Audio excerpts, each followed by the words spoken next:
congratulations for your release of Heart of a Human. It's been out for about a month at this point. So just want to hear a little bit of what you felt when you were originally starting that project and how that kind of transformed and came to like what you feel about it now. Yeah, well, that's a good question because my feelings about the album do transform over time, especially with how long this album took.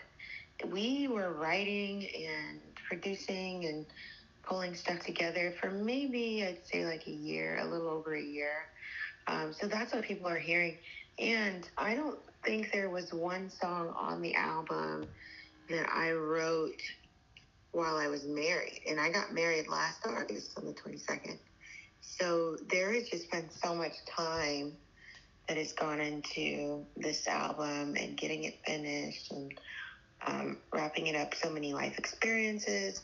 And at first, I think my main focus was to, in writing camps, I said, let's use the words us and we, because I feel like there's something that the church community has to say vertically and something we need to say to each other. And so we were exploring that idea. And then as life moved on and we kind of pivoted, it just became a very honest album that gave language to the feelings of people who suffer from the human condition, which only Christ can heal and fix. And that's all of us. We're obviously overcomers when we become a new creation in Christ Jesus. But we're being saved, so there are layers of things that he will reveal over time that we have to choose to surrender on a daily basis. Oh, for sure. And it's always interesting to me on how, the music and the projects and stuff, I mean, they kind of live as you live, so they kind of make sense that they would change and transform as you go. Yeah. So what have you been seeing then from listener feedback and stories and things, and how that's kind of probably transforming the project even a little bit further for you? Yeah, so I would say that people's response bring further clarity to what the album is supposed to mean. I think sometimes you go in with clarity and you're like, this is what the album's going to be, this is how I'm going to package it, this is the concept or the concept behind the album, and it comes through very clear. And then other times it represents just a bunch of changes in your life, and then God connects the dots and you're just like, I can't believe this all makes sense. And the latter has probably been more of my experience, because on the other side, hearing people say that the lyrics, it was lyrically deep, and that the lyrics are what really ministered to them and helped them through a season or a time, or so that's kind of been the feedback, and I'm grateful for that. I feel like I'm doing what I always want to do, which is give people language to say things maybe they feel like they're not allowed to say, or to put words, faith-filled words in their mouth in moments where they may feel low or they're in a tougher season. Oh, absolutely. And I'm curious if you want to then just speak a little bit of how the project's title, Heart of a Human, kind of ties all of that together for you as well. Yeah, I mean, lyrically, a lot of this points to the human experience. Even songs like Lead Us Again, that are very vertical, it's a conversation with the Lord, starts off with this very human prayer of, I'm tired of forcing moments and conjuring up emotions and putting your name on it. It's the extreme version of emotionalism that we can oftentimes fall prey to in church. The second verse speaks to the extreme version of our human need to control everything, right? We don't want to move ahead of you or worship the schedule instead of you. So it's just like, I felt like when I looked at this album, it's dealing with that human condition. And so we were in a time crunch for, needing a title. So I just started throwing phrases out there to my label and my marketing team, and they loved Heart of a Human best out of all my other ideas. And I felt like it most encapsulated the ideas of the album. Oh, for sure, for sure. And you had a few features on the project with Lecrae and Joel Barnes as well. Do you want to talk a little bit about how those came to be and why you wanted to include those two in this project as well? Well, Joel wrote on the song as well as Josh Holiday that he sang on, and I just couldn't hear it. And he was also in the demo. So, like, we put a demo down the day we wrote it, and I couldn't get over that demo. So it just had to be him. And then, so what, we played with the idea of a rap, and we were just like, let's see if Lecrae will message me back and do a feature. And he did, and it just worked out because I didn't even know or realize that he had kind of been in his own battle of just like people's opinions, based off of maybe a soundbite or something he did or an action, and not really understanding his heart's intention behind it, and him having to explain and over-explain himself all the time.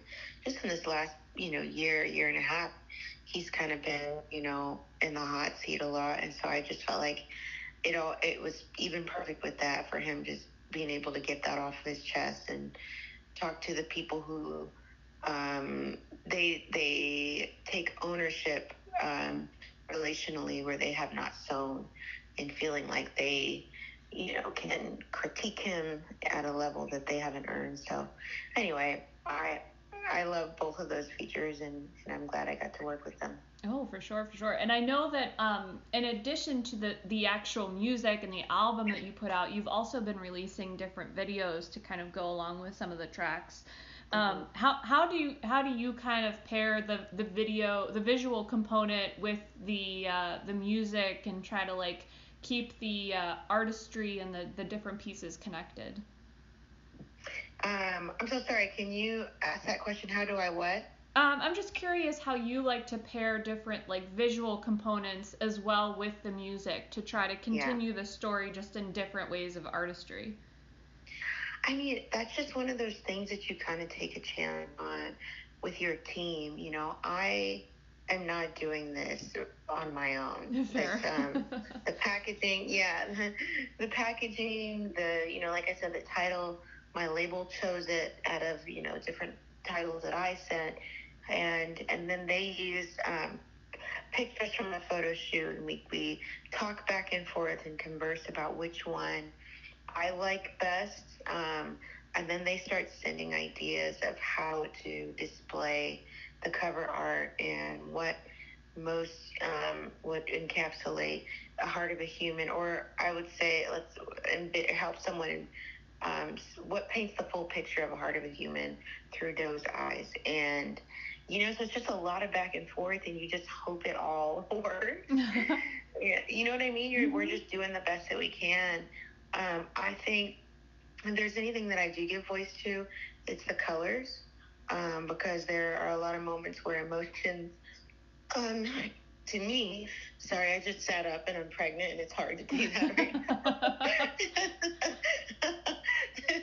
So, songs and notes and chords to me paint certain different color strokes, so I felt like this album was very orange and deep purples and warm, and so when she went in with the color scheme, that was something we've been working with for a while, and I think she nailed it and did a good job of creating that.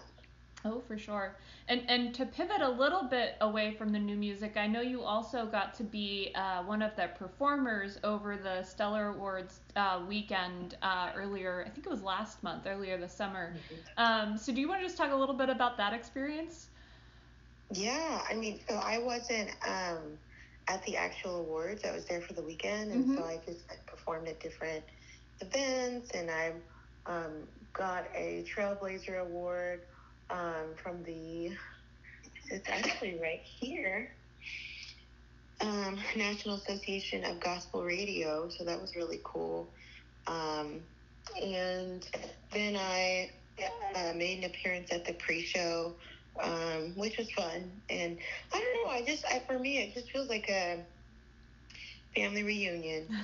And you see, and then you just get to see a bunch of people who have either closely or from far away, like, impacted your life and become an intimate part of your journey, whether you know them, in an intimate way or not. And so I think I ran into, like, Yolanda Adams, and I was like, oh my gosh, you're amazing. I love you. And I ran into, a friend of mine, Brie Babineau, and you just run into people and you're just glad to see them because you're thankful that they're doing what they're doing in your industry and you have been watching them for some time, or they're new and you're proud of them. That's awesome. I'm sure it was a great time. Yeah. I know we're getting close, so I'll just close and just give you the opportunity to share what's on your heart right now and like what you're praying for those who come in contact with your music. Yeah, I think one of the things that my hope for people is that they'll feel seen through my lyrics, and they'll be able to listen and say, me too, and then feel like I gave them direction and pointed them to the source. Because I don't just want to relate. I want to relate and then point people to the answer, and so it's something that I really hope and pray when I go sing places live. I talk a lot about mental health right now, and it's just been very powerful to hear some of the stories about how my music has impacted people through a tough season and helped them. And I just can't believe it because I'm just over here processing my own stuff. Mm-hmm. And so yeah, my word of encouragement would be to find community, find a group of people that you can root and ground yourself within and feel safe and grow in Christ and find a way to be discipled. Search for those things and value those things. That's kind of where I'm at in my life. So that's what I'd leave you guys with. Awesome. Well, I just want to thank you again, Dove, for taking the time. I've really appreciated it. Oh, thanks for having me.